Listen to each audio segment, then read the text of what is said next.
نحمده ونصلي على رسوله الكريم أما بعد أعوذ بالله من الشيطان الرجيم بسم الله الرحمن الرحيم لا إله إلا أنت سبحانك إني كنت من الظالمين صدق الله العظيم.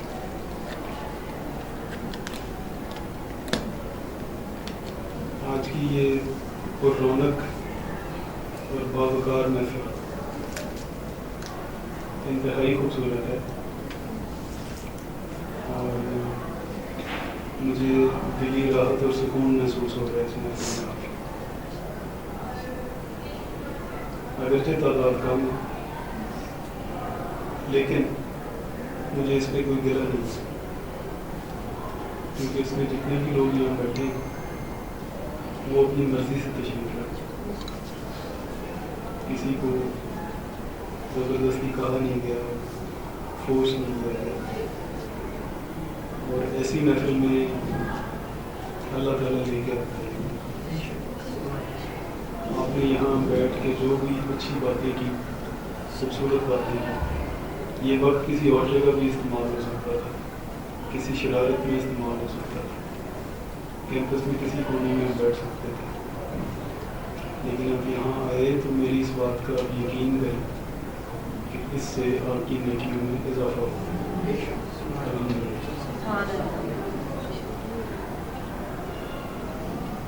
ربیع الاول کا پاک مہینہ بھی شروع ہو چکا ہے.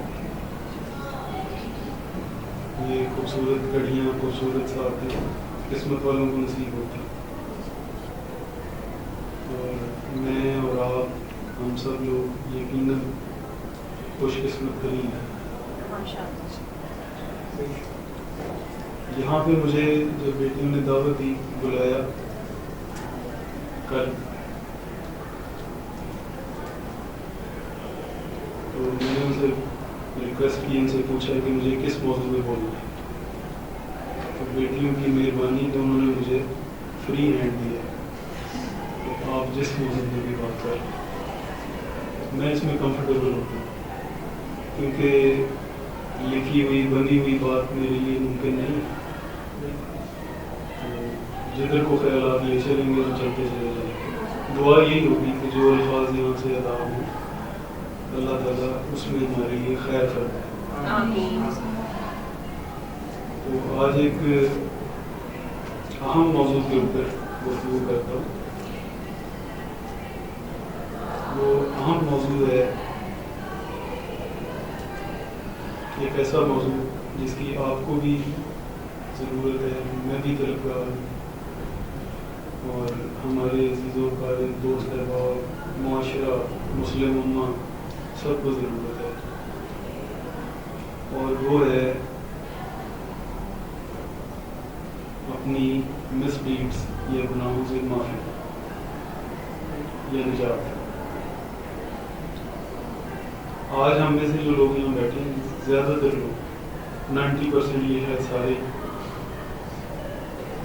وہ بھی نجات کی فکر میں ہی ہیں بیٹھے. ہم اس لیے آئے ہیں کہ یہ ایک محفل ہماری جو دنیاوی محفلیں ہوتی ہیں ان سے ہٹ کے اس میں دین کی بات ہوگی, اس میں اسلام کی بات ہوگی, اس میں اللہ اور اس کے رسول کی بات ہوگی, اصحاب رسول کی بات ہوگی, اہل بیت کی بات ہوگی, اور اس میں نیک لوگوں کی بات ہوگی.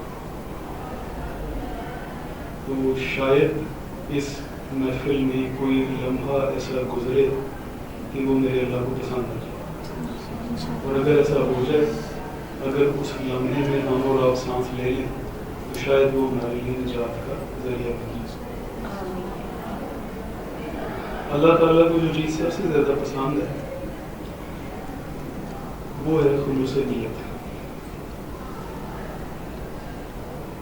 اللہ تعالیٰ یہ کہتا ہے کہ مجھے تمہارے مال کی ضرورت نہیں ہے, تمہاری قربانیوں کی ضرورت نہیں ہے, گوشت اور خون کی ضرورت نہیں ہے, سونے اور زیورات اور جواہرات کی ضرورت نہیں ہے, تمہاری مکاریوں کی ضرورت نہیں ہے, تمہارے لوگوں کو دکھانے کے لیے, دکھلاوے کے لیے جو اعمال ہوتے ہیں ان کی ضرورت نہیں ہے. وہ کہتا ہے کہ میں تمہارے دلوں کے راز تم سے بہتر جانتا ہوں. یعنی جب ہم نیت کرتے ہیں، ارادہ کرتے ہیں. میں ابھی ایک جگہ موجود تھا، وہاں سے مجھے یاد آیا کہ میں نے یہاں آنا ہے، تو ایک ارادہ دل سے گزرا، میں یہاں آ گیا. اگر تو میں ارادہ یہ لے کے آیا ہوں کہ اس سے میری بیٹیاں یا میرے احباب جو یہاں موجود ہیں ان کو کوئی فائدہ ہو جائے گا، تو میرے اس ارادے سے بھی اللہ ہے. اور اگر کوئی اور ارادہ لے کے آئے تو اس سے بھی اللہ ہے. اس کا مطلب ہے کہ سب سے پہلے تو ہمیں یہ دعا کرنی چاہیے اللہ میاں سے کہ ہمیں ارادوں کا خلوص عطا فرما. یعنی جب ہم نیکی کا ارادہ کریں تو اس سے بھی نیکی مل جائے، اس کا کوئی اور مقصد نہ. جب ہم ایسا کر لیں گے تو پھر ہمیں وہ دلی راحت، سکون، آزادی، نجات، ثواب، درجات، جنت وہ ہمیں ہی مل گئی. اللہ تعالیٰ کہتے ہیں تمہارے لیے تو بنائی، اور کس کے لیے بنائی؟ ذرا سوچیں کہ اگر جنت میں آپ نے، میں نے، ہم لوگوں نے نہیں جانا تو اور کس نے جانا؟ کسی کے لیے نہیں، ہمارے لیے بھی. اور وہ جگہ جگہ قرآن میں واضح طور پہ یہ بتاتا ہے، اس چیز کا اظہار کرتا ہے تاکہ تمہیں کوئی شک نہ رہ جائے. ایک جگہ اللہ تعالیٰ فرماتا ہے کہ مجھے کیا پڑی ہے کہ میں تمہیں عذاب دوں. اتنی بڑی بات، یہ قرآن کے الفاظ ہیں کہ مجھے کیا پڑی ہے کہ میں تمہیں عذاب دوں، تمہیں سزائیں دوں. اس کا مطلب ہے کہ اللہ میاں کو شوق نہیں ہے تمہیں سزائیں دوں. پھر ایک جگہ اللہ تعالیٰ کہتا ہے ان اللہ یغفر الذنوب جميعا. فکرہ شروع کیا کس سے؟ ان اللہ، بے شک. یعنی اگر کوئی دل دماغ میں کوئی شک ہے تو نکال دو، کوئی شک ہے ہی نہیں. بے شک میں گناہ معاف کرتا ہوں سارے، جميعا، کوئی ایکسیپشن ہے ہی نہیں. جب اتنی بڑی گارنٹی اور اتنی بڑی بات وہ کر رہا ہے کہ جس نے معاف کرنا ہے، جس کے پاس اتھارٹی، جب اس کی طرف سے اتنا بڑا آرڈر، ایک اعلامیہ جاری ہو جائے تو ہمیں اور آپ کو تو خوش ہونا چاہیے. وہ کہتا ہے کہ بے شک میں تمہارے سارے گناہ معاف کرتا ہوں. ہم پھر بھی شک میں پڑے رہتے. ہمارا جو ایمان یا بلیف ہے وہ مجھے کبھی کبھی لگتا ہے کہ وہ گلٹ پہ استوار ہے. ہم گلٹ کا شکار ہیں. ایک بلا وجہ کا احساس ندامت، ایک بلا وجہ کا شرمندگی، پچھتاوا، ہم اس کا شکار ہیں. ہم سے اگر کوئی غلطی، کوئی گناہ، کوئی چیز سرزد ہو جاتی ہے تو ہم ہر وقت اس میں کھوئے رہتے ہیں، اس کو یاد کرتے رہتے ہیں کہ او ہو یہ تو مجھ سے بڑی غلطی ہوئی. بڑا پوچھتے ہیں کسی عالم سے، کسی مولوی سے جا کے کہ مولوی صاحب میں بخشا جاؤں گا؟ ڈپریشن کہ میں بخشا جاؤں گا. تو وہ اگر کوئی مولوی ہو عام میرے جیسا تو وہ دنیا آپ کو کہے گا کہ آپ بخشے جاؤ گے. وہ نہیں، تم نے تو بڑا گناہ کر دیا، تم کیسے بخشے جاؤ؟ بھائی اس سے مولوی کی دکان بند ہوتی ہے. اگر وہ آپ کو کہہ دے کہ آپ بخشے جائیں گے تو اس کی تو دکان بند ہو جاتی ہے. وہ آپ کو کبھی بھی نہیں یہ یقین دلائے گا. یہ سکون اور راحت والا پیغام اللہ دے گا آپ کو. جب آپ اس کی کتاب کو پڑھیں گے، اس کا ترجمہ پڑھیں گے، اس پہ غور کریں گے تو پھر آپ کو سکون اور راحت ملے گی کہ میرے اللہ نے تو مجھے وعدہ کر لیا ہے کہ ان اللہ یغفر الذنوب جميعا، کہ میں تمہارے سارے گناہ، کوئی ایکسیپشن معاف کر. مگر کہا کہ ایسا کہ کچھ حدود ہیں، کچھ باؤنڈریز ہیں. یعنی وہ کہہ رہے ہیں، ہمیں خبردار کر رہے ہیں کہ کہیں دیکھو حد نہ ٹاپ جانا، حد نہ ٹاپ جانا. کہیں اگر حد ٹاپ گئے تو پھر ظالموں میں سے ہو. تو وہ جو ایک ایکسٹریم لمٹس ہیں، باؤنڈریز ہیں، ان لمٹس کے اندر اندر رہتے ہوئے تم جتنی مستیاں خرمستیاں کرو گے، شرارتیں کرو گے، چھوٹے موٹے گناہ بھی کرو گے، وہ سارے معاف کر دے، بخش دے. وہ کہتا ہے کہ زمین سے لے کے آسمانوں تک درمیان کا جو خلا ہے گناہوں سے بھر دو، پھر بھی معاف کر. اتنی بڑی گارنٹی، وعدہ کہ زمین سے آسمان تک کتنا خلا ہے.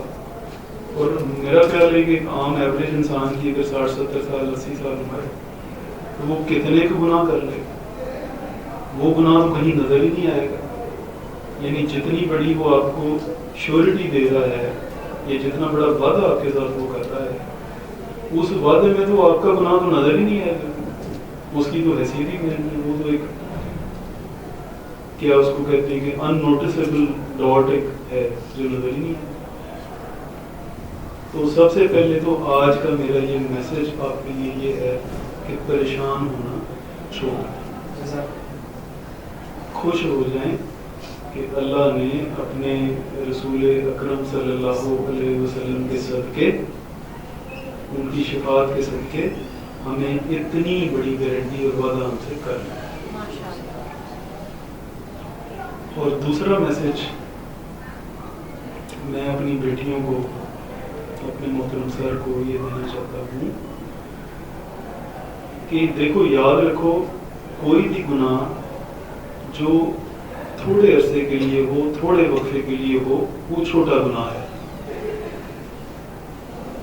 اور کوئی چھوٹا گناہ، چھوٹا عمل جو مسلسل ہو، تواتر کے ساتھ ہو، ضد کی طرح آپ کے ذہن و دماغ میں اڑ جائے، آپ اس پہ اڑ جائیں اور اس کو بار بار دہرائیں، بار بار کریں، وہ بڑا گناہ ہے، وہ کبیرہ ہے.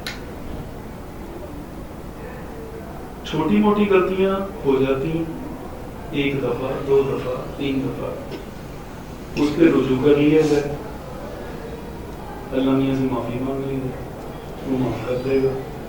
لیکن اگر ہم ضد پہ آ جائیں، اگر ہم اللہ کے مقابلے میں آ جائیں، یعنی یہ گناہ ہے جو ہماری عادت بن چکا ہے، ہم بار بار وہ کرتے ہیں، ہم اس کا شکار ہیں.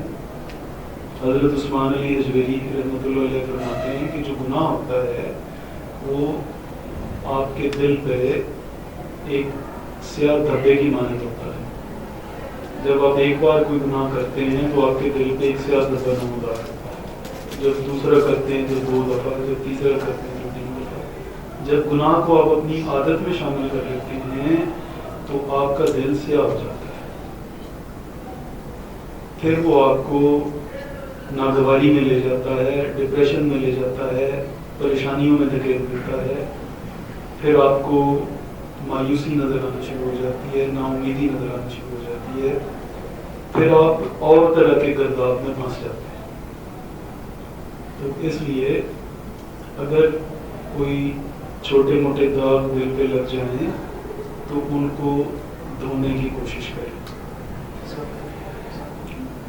ان داغوں کو گناہ کے معنی میں نہ لیں. چلیں ایک اور آسانی، یہ چھوٹے موٹے جو داغ ہیں ان کو گناہ کے معنوں میں نہ لیں، ان کو خسارہ کہہ لیں، لاس.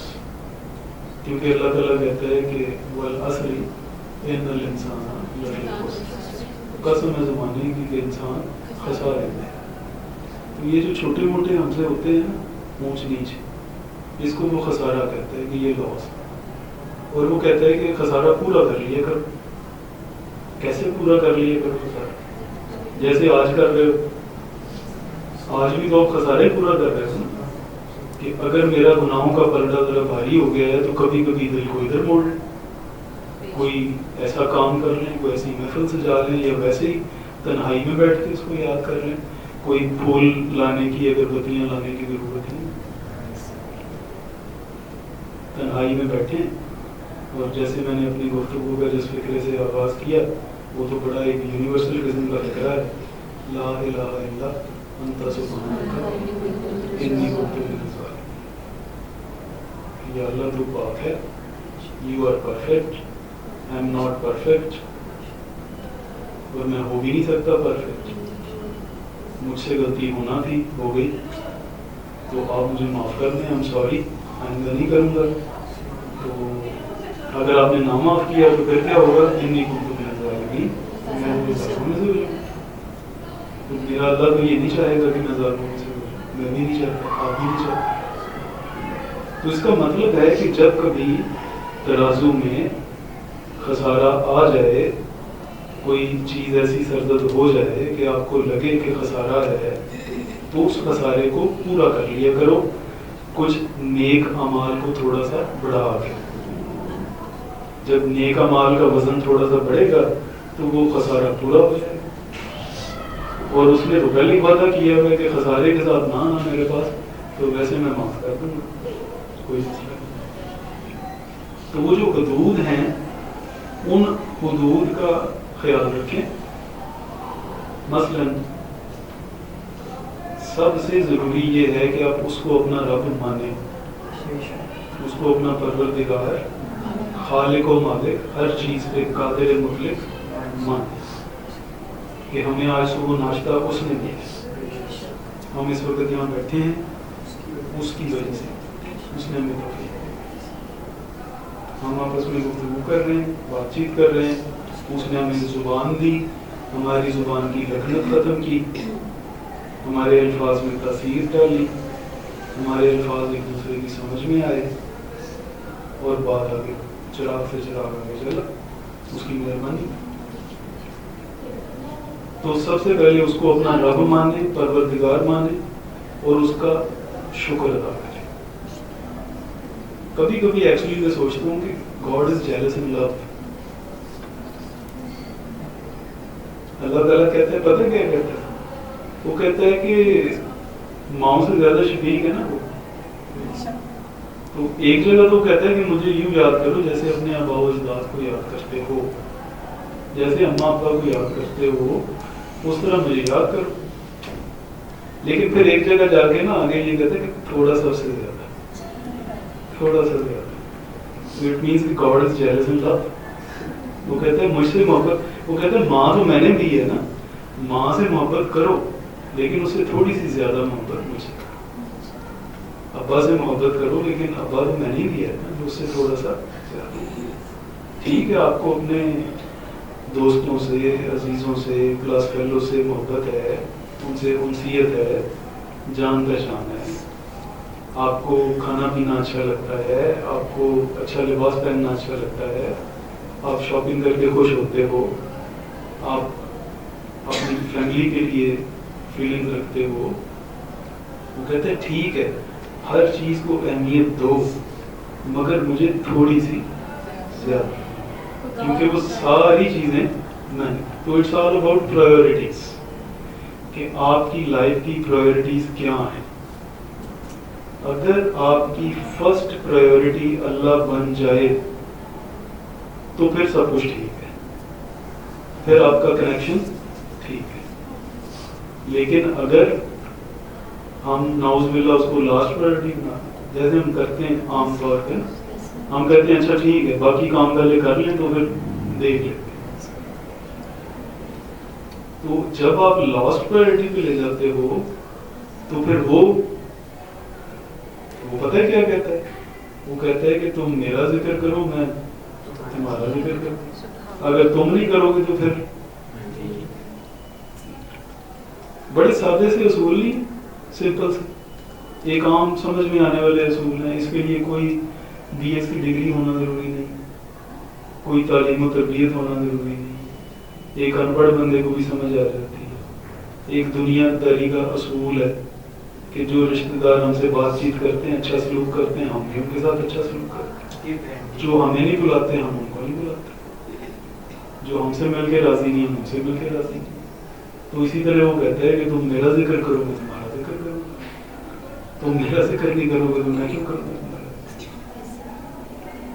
تو اٹ مینس کہ اگر تو ہماری لائف کی پرائیورٹیز میں, ہمارے شب و روز میں اللہ کی ہستی شامل ہے تو پھر تو ٹھیک ہے, پھر تو صحیح.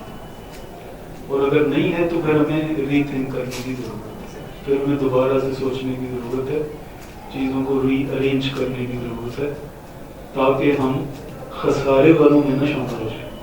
ایسا نہ ہو، اللہ نہ کرے پھر روز قیامت کو ہمیں یہ ندامت اٹھانی پڑے کہ ہم خسارے والوں میں شامل ہو گئے. ایک اور مزے کی بات آپ کو بتاؤں، قرآن میں جہاں کہیں نیکی کا یا اچھی چیز کا ذکر آیا ہے، ہدایت کا ذکر آیا ہے، ساتھ ہی ایک چھوٹا سا جزو بندھا ہوا ہے. وہ بندھا ہوا جزو یہ ہے، اس میں اللہ تعالیٰ خود کہتا ہے کہ مگر قلیل ہیں، تھوڑے ہیں جو اس راستے پہ آتے ہیں، بے شک تھوڑے ہیں جو ہدایت کے راستے پر آتے ہیں، بے شک بڑے تھوڑے لوگ ہیں جو ٹھیک راستے پر ہیں. وہ آج پتہ ہے اس حال میں تھوڑے لوگ کیوں بیٹھے؟ پتہ لگے کیوں بیٹھے تھوڑے؟ تو اللہ کا شکر ادا کرو، اللہ کا شکر ادا کرو. تھینک یو گاڈ، آپ کا بہت شکریہ کہ آپ نے ہمیں ان تھوڑے لوگوں میں آج شامل کر لیا، اور ہم یہ چاہتے ہیں کہ ہمیشہ جب تھوڑے لوگوں میں ذکر ہو تو ہم اس میں کسی نہ کسی حوالے سے پکارے جائیں، اس میں شامل ہوں. تو یہ چند ایک باتیں آپ سے شیئر کرنا تھی. امید ہے بور نہیں ہوئے ہوں گے اور کچھ خیر ملی ہوگی. سر میں کہتا ہوں کہ اگر اس طرح کی گفتگو ہماری مساجد میں شروع ہو جائے، اس کا وہ تو دکانداری ہے، وہ دکانیں بند، وہ تقاریر کا جو سلسلہ ہے وہ ختم کر کے اس طرح کی گفتگو اگر شامل ہو جائے جس طرح کی آج آپ نے کی ہے، تو it directly affects our heart. یہ ہماری بدقسمتی ہے. انفارچونیٹلی ہمارے زیادہ تر گھروں میں بھی اور مسجدوں میں بھی مسلک کو پروموٹ کیا جاتا ہے. اس میں یہ پروموٹ کیا جاتا ہے کہ بھئی آپ اہل سنت ہیں، آپ اہل دیوبند ہیں، آپ شیعہ ہیں، آپ اہل حدیث ہیں، ہم نے یہ کرنا ہے اور یہ اس لیے نہیں کرنا کہ یہ وہ کرتے ہیں. ہم ضد بازی میں آتے ہیں. ہونا یہ چاہیے کہ ہم اس اللہ کی باتیں مان کر اپنے آپ کو درست کرنے کی کوشش کر لیں. مسلک کا آپ سے کسی نے کوئی سوال نہیں کرنا، اور نہ میرا خیال ہے کوئی ہمارا کنسرن ہونا بھی نہیں چاہیے. بھئی ایک بندہ جو خود ہی خسارے میں ہو، جس کا اپنا گھاٹا ہی نہیں پورا ہو رہا، تو وہ دوسروں کو کیا ان کو واعظ و نصیحت کرے گا کہ بھئی تم کافر ہو، تم مومن ہو، تم یہ ہو، تم وہ ہو. وہ تو کہیں اوپر کی ڈگری ہے نا. تو مجھے تو فکر یہی ہر وقت کھائی جاتی ہے کہ میرا خسارہ کیسے پورا ہوگا. تو آپ کو تو فکر یہ ہونی چاہیے کہ ہمارا جو خسارہ، جو لاس ہے، جو ہم کر بیٹھے ہیں، جو ویسٹیج آف لائف ہم نے کر ڈالی ہے، جو گزار دی ہے زندگی، یہ ویسٹیج کیسے ریکور ہوگی. ہمیں تو یہ فکر ستائے تو پھر ہم مسلمان ہیں. لیکن اگر ہمیں یہ فکر ستا رہی ہے کہ وہ دوسرا فلانا بندہ کافر ہے تو وہ جنت میں کیوں جائے، وہ شیعہ ہے تو وہ جنت میں کیوں جائے، وہ وہابی ہے تو وہ کیوں جنت میں جائے. جنت میں تو سارے سنی ہونے چاہیے، یا سنی کیوں جنت میں جائیں، اس میں تو دیوبند جانے چاہیے. جب ہم اس بحث میں الجھ جاتے ہیں تو پھر ہم اپنے اس مقصد حیات سے پرے ہٹ جاتے ہیں، اور جتنا پرے ہٹتے جائیں گے یہ ٹریجیکٹری ہوتی ہے. ایک جیسے پروجیکٹائل موومنٹ ہے نا، ایک پروجیکٹائل ایک خاص اینگل کے ساتھ موو کر رہا ہوتا ہے، 45 ڈگری کا اینگل. جیسے وہ ارشد ندیم نے وہ نیزہ پھینکا تو وہ بہت دور چلا گیا کیونکہ وہ ٹھیک 45 ڈگری کے اینگل پہ جا رہا تھا. اس سے اگر آدھا ڈگری بھی اوپر یا نیچے ہوتا تو اس کی ہائٹ تو بڑھ جاتی لیکن ڈسٹینس کورڈ کم ہو جاتا.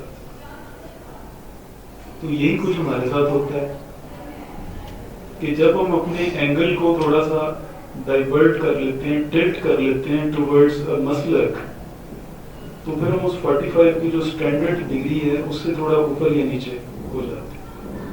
اور جب آپ نے ٹریول کرنا ہو فار لانگ ڈسٹینس اور آپ صرف آدھا سینٹی میٹر موو کریں ٹریجیکٹری کو، تو وہ چلتے چلتے چلتے چلتے وہ اوریجن سے دور ہی ہوتا چلا جائے گا، قریب نہیں کبھی آؤ گے، دور ہی ہوتے چلے جاؤ گے. یعنی جتنا فاصلہ طے کرو گے، جتنی عمر گزرتی جائے گی، مہینے سال گزرتے جائیں گے، آپ اوریجن سے دور ہٹتے جائیں گے، پرے ہٹتے جائیں گے. لیکن اگر وہ ایک سیدھا راستہ، ہدایت والا راستہ، دیکھو نا اللہ میاں کیا کہتا ہے، اس نے کیا کیا ہے آپ کے ساتھ. اس نے سب سے پہلے کیا کہا کہ جب قرآن کی طرف آؤ تو پہلے کیا کرو، سورہ فاتحہ پڑھو.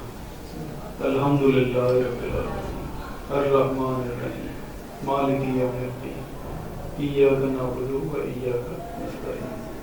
اور پھر کہا اہدنا الصراط المستقیم، سیدھے راستے پہ چلو. یہ مستقیم راستہ وہ ہے جو آپ کو اوریجن کے قریب رکھتا ہے. جب آپ اس کو تھوڑا سا آگے پیچھے ہوتے ہو اس سے، تو آپ اپنے اوریجن سے ہٹتے چلے جاتے ہیں. اوریجن سے ہٹ گئے تو پھر خرابی خرابی ہے. تو اٹ مینس کہ اگر ہم مسلک کی جنگ سے باہر نکل کر اپنے معاملات اللہ میاں کے ساتھ درست کر لیں تو پھر ہمارے لیے آسانی بھی ہے، سہولت بھی. پھر بے شک ڈانس کرتے پھر ناچتے پھرو خوشی سے، کیونکہ اس نے وعدہ جو کر لیا ہے کہ ان اللہ یغفر الذنوب جميعا، تو پھر تو ہمیں خوش ہونا چاہیے، چھلانگیں مارنی چاہیے. کیا خیال ہے؟ تو میری بیٹیوں کو بات سمجھ آ گئی ہے سر؟ ماشاء اللہ. چلے میں آپ کا انتہائی مشکور ہوں کہ آپ نے مجھے موقع دیا بات کرنے کا. مجھے اچھا لگا آپ سے بات کر کے، ہمیشہ اچھا لگتا ہے. آج کچھ زیادہ اچھا فیل کر رہا ہوں، آج ایک پرسکون نسل. اللہ تعالیٰ آپ کی زندگیوں میں خیر و برکت عطا فرمائے. اللہ تعالیٰ آپ کو خسارے سے محفوظ رکھے. اللہ تعالیٰ آپ کو وہ راستہ، وہ ہدایت عطا فرمائے کہ جو اس کی طرف جاتی ہے. اللہ تعالیٰ ہمیں اس راستے پر نہ چلائے کبھی بھی، اس طرف ہمارا دھیان ہی نہ جائے جو ہمیں اسے دور لے جاتا ہے. اللہ تعالیٰ ہمیں اس زندگی میں جتنا بھی ہمارا وقت مقرر ہے اس کو اچھے طریقے سے گزارنے کی توفیق عطا فرمائے. اللہ تعالیٰ ہم سے کبھی بھی اپنی مخلوق کی دل آزاری نہ کروائے. ہم کسی اللہ کے بندے کو اس کے مسلک کا تانا نہ دیں. ہم کسی اللہ کے بندے کو اس کی شکل و صورت، اس کی رنگت کا تانا نہ دیں. اللہ تعالیٰ ہماری سیرت کو، ہماری زندگی کو، ہمارے خاندان کو، ہم سے وابستہ لوگوں کو رسول اللہ صلی اللہ علیہ وسلم کی شفاعت نصیب فرمائے. اللہ کرے کہ ہم نبی آخر الزمان صلی اللہ علیہ وسلم کے پسندیدہ تو شاید نہ بن سکیں لیکن ان کے زیر سایہ ہو جائیں. اللہ کرے کہ ہماری زندگی میں ایسے لمحات بار بار آئیں جو قبولیت کے ہوں.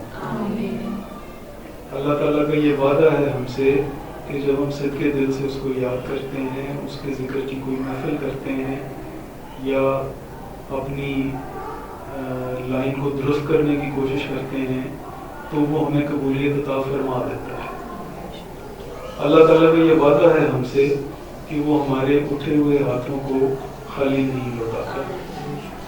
تو ہم اس کا واسطہ دے کے اللہ تعالیٰ سے آج پھر یہ دعا کرتے ہیں کہ وہ ہمارے ان اٹھے ہوئے ہاتھوں کو خالی نہ لوٹائے. ہم کبھی بھی نافرمانوں میں شامل نہ ہو جائیں. ایک بڑی خوبصورت دعا ایک صحابی نے فرمائی تھی جو تاریخ کا حصہ ہے اور بڑی ہی خوبصورت دعا ہے، مجھے بڑی ہی پسند ہے. انہوں نے یہ فرمایا وقت آخر کہ یا اللہ تو نے ہمیں بہت سے کام کرنے کا حکم دیا، ہم نے نہیں کیے. تم نے ہم سے بہت سی باتوں سے دور رہنے کا کہا، ہم نے وہ کی. کوئی عذر نہیں ہے، کوئی ایکسکیوز نہیں ہے، کوئی بہانہ نہیں، بس ہمیں معاف کر. یہ بڑی خوبصورت دعا ہے، یہ کیا کرے اکثر. یا اللہ تم نے ہمیں بڑے آرڈرز دیے، بڑے احکامات دیے، ہم نہیں کرتے. تم نے ہمیں بڑے گناہوں سے دور رہنے کا حکم دیا، ہم کرتے ہیں. عذر بھی کوئی نہیں ہمارے پاس، کوئی ایکسکیوز کوئی بہانہ نہیں, بس ہمیں معاف کر. اللہ تعالیٰ آپ سب کو معاف کر. آمین یا رب العالمین. وصلی اللہ تعالی علی رسول کریم. جزاک اللہ.